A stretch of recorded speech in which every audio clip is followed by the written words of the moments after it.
Coming to get you, Bobber. Hi guys, my name's Barry and welcome back to the channel. I thought I would do a Halloween video today, and the reason for that is I done a live stream the other night and I was answering some questions on the live chat, and I was also answering questions on the community page that I asked you to put your question onto, and a lot of people did ask what's next for the Halloween franchise after Halloween ends, and I already answered that before, or I already gave my thoughts on that before, and I even done a few videos on it before, but I thought I would update it because certain things have happened since the last time I answered the question or gave my thoughts on it. So certain things have happened in the world of Halloween since the last time, so I thought I would update my theories and update maybe my preferences as well. Now there's a number of factors that will decide what happens with the Halloween franchise when it comes to Halloween Kills and Halloween Ends, for example. This is something I've mentioned before. This is the David Gordon Green trilogy. So he's got Halloween from 2018, Halloween Kills and Halloween Ends. That's his baby. That's his trilogy. And I always saw it, and I've said this lots of times, I've always saw this as his Dark Knight trilogy. His introduction to Michael Myers, even though we already know who he was, just like Christopher Nolan knew who Batman was. We already knew him, but we reintroduced the character. And then we've got Halloween Kills and Halloween Ends. That's his Dark Knight and his Dark Knight Rises, and if it goes the way it did with the Dark Knight movies, then we're looking forward to seeing Halloween Kills. So that's his baby. So he did mention as well that he's going to be involved no longer in the Halloween franchise after Halloween ends. So that tells us that anything can happen at the end of Halloween Ends. We could see the end of Laurie Strode finally, or we could see the end of Michael Myers. And when I say the end of Michael Myers, that means a definite end to that character. But that's when we move on. I don't mean the end of his character and it's done forever. I mean the end of his character in this storyline. Now, I think, yeah, I've done a video about this before as well.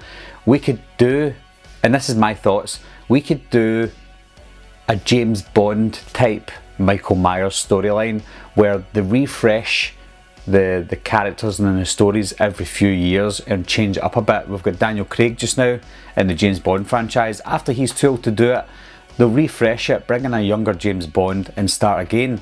And that's where I think they might, and that's where I think they should go with the Michael Myers character. Now there's a few ways to do that. You could still set it back in the 70s and the 80s to where it was originally set, or you could update it for modern day just like they do with James Bond.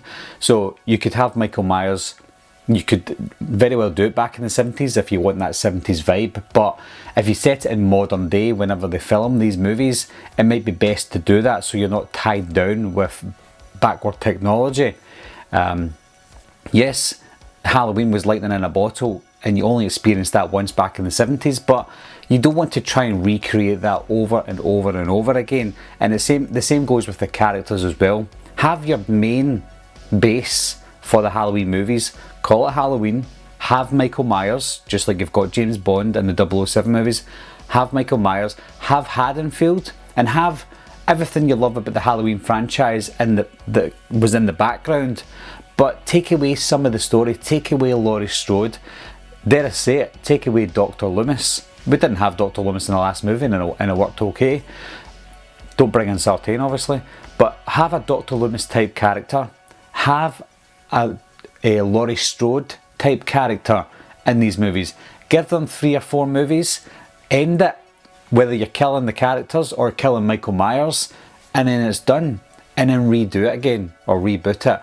But don't cheapen it, make it good, make it like the James Bond movies. I know I keep going back to that because that's a good example of redoing movies without moaning about it. Because when you redo a franchise, everybody moans about it.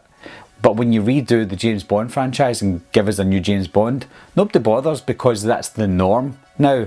But if you do it with the Michael Myers character in a Halloween universe, it will become the norm eventually, and I'm thinking that's maybe what David Gordon Green wants to happen with the Michael Myers character, and I wouldn't mind it myself. The question now is, if they go with something like that, what do you do in between changing over the storyline? Well, that's where we would reintroduce the anthology series that John Carpenter originally intended. He wanted Season of the Witch to be the beginning of a Halloween anthology. The rest is history. I don't want to go through that all over again because everybody knows the story, but have an anthology series, have a couple of movies in between your break, between your Halloween storyline. So have a Season of the Witch, have a Season of the Witch style story. It doesn't always have to be Season of the Witch, obviously, but have a Halloween style story, but stay within the Halloween universe.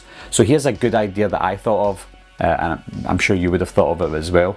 Have an anthology movie that sets us up for the Halloween series, give us a little nod to what we might see in the next few Halloween movies, and then when we're introduced to these Halloween movies, have some of the anthology characters within, not as main characters, but within these Halloween movies.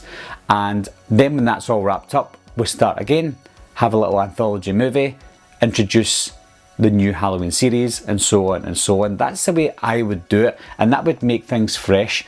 We wouldn't get tired of characters like Laurie Strode. We wouldn't get tired of Laurie Strode surviving all the time, even though she died a couple of times. We just wouldn't get bored of it because we know that something fresh is coming around the corner.